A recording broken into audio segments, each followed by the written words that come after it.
আল্লাহ বললেন আফালা ইয়ানজুরুনা ইলাল ইবিলি কাইফা খুলিকাত, উটকে কিভাবে আমি তৈরি করলাম এটা একটু দেখতে পারে না ওরা? আরে উটের দিকে তাকালেই তো ওরা উটের মালিক আমি আল্লাহরে খুঁজে পাবে। উটের কথা আল্লাহ কেন বললেন? উট হচ্ছে এমন আজীব একটা প্রাণী যেটা প্রাণী বিজ্ঞানীদেরকে হয়রান করে দিয়েছে। আল্লাহু আকবার, আপনি অবাক হবেন উটের যে ফিচার আল্লাহ তাআলা দিয়েছেন। মক্কার লোকেরা উটের গোশত খাইতো, উটের দুধ খাইতো, উটের চামড়া দিয়ে দ্য ফাইনেস্ট লেদার তারা বানাতো, উটের উপর মাল নিয়ে বোঝাই করে এক প্রান্ত থেকে আরেক প্রান্তে পাড়ি দিত, নিজেরা উটের উপর রাইডিং করত। এবং উট হচ্ছে এমন প্রাণী যেটা একসাথে 1 মাস না খেয়ে বেঁচে থাকতে পারে।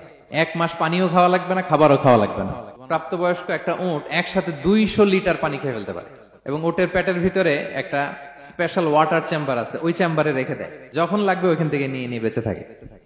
1 মাস না খেয়ে বেঁচে থাকে কি করে? উটের পিঠে দেখবেন একটা কুজ আছে, এই পুরো কুজটা হচ্ছে চর্বির আধার। ওটের যখন খাবার থাকে না মরুভূমিতে, মাসের পর মাস যখন চলে, ওই চর্বি থেকে এনার্জি নিয়ে সে মরুভূমিতে চলে, সে না খেয়েও বাঁচতে পারে। আমাদের চোখের মধ্যে যেমনি একটা পাপড়ি, এরকম এক পাপড়ি দিয়ে উটকে আল্লাহ বানায় নাই, ডবল লেয়ারের পাপড়ি দিয়েছে।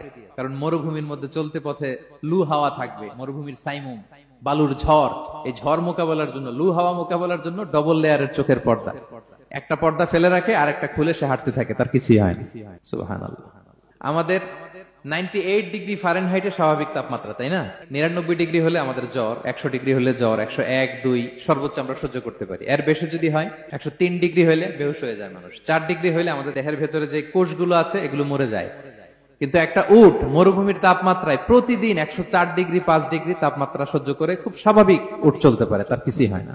এবং মরুভূমির মধ্যে যে ক্যাকটাস আছে, গুলমলতা, বড় বড় কাঁটা জাতীয় গাছ, যেই কাঁটা পৃথিবীর কোনো প্রাণী খেতে পারবে না, কিন্তু একটা উট অনায়াসে খেয়ে ফেলতে পারে।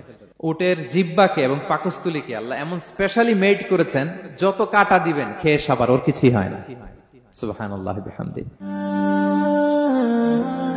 Be a part of our vision to listen and share the khair.